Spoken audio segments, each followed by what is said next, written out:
Today we're going to get a little bit of chaos, right? So America has just allegedly sent the airstrike, a bomb some place where there are 175 people were killed and a lot of them were children.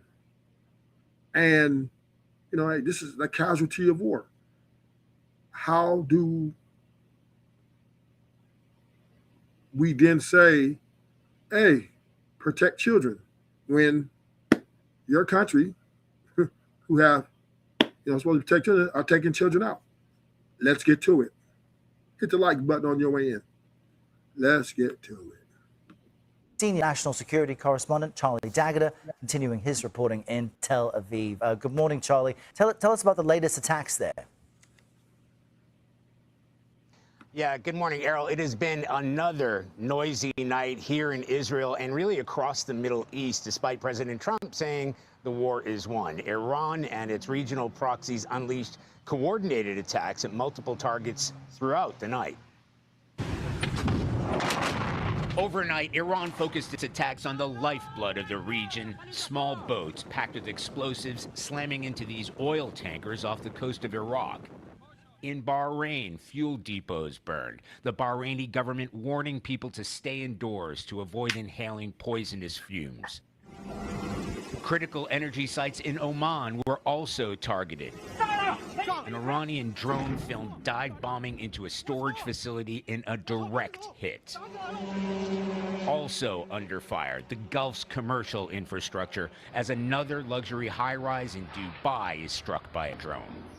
And in Kuwait, 2 people reportedly wounded in a strike on an apartment block. 6 U.S. soldiers died in the first 48 hours of the war at a tactical operations center in Kuwait.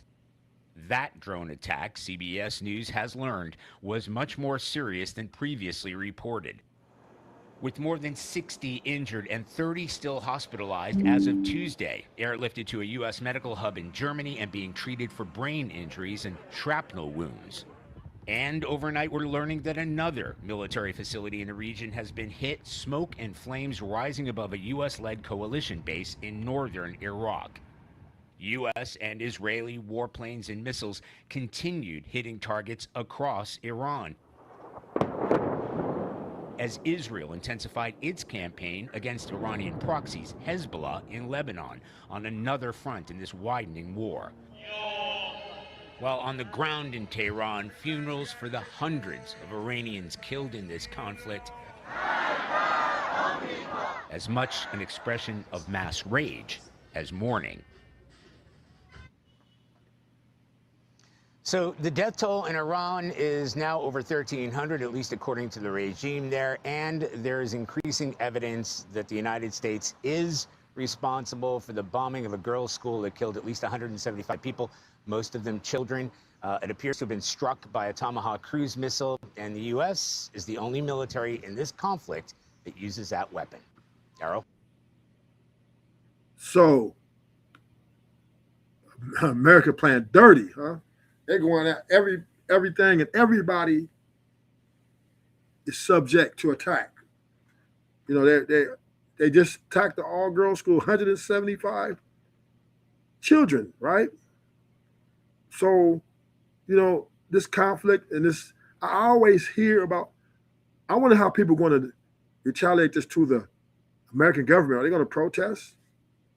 Remember the Vietnam War, right? The Vietnamese were using children to hold AKs and taking people out. You know what I'm saying?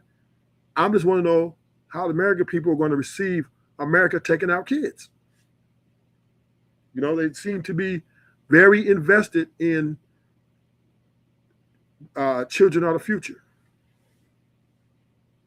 Yeah. And, but you can't say nothing to the strong, right?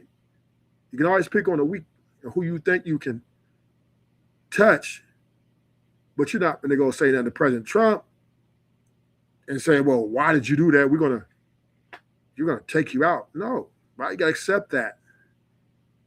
And this is a war that is going to go on for a while, I think.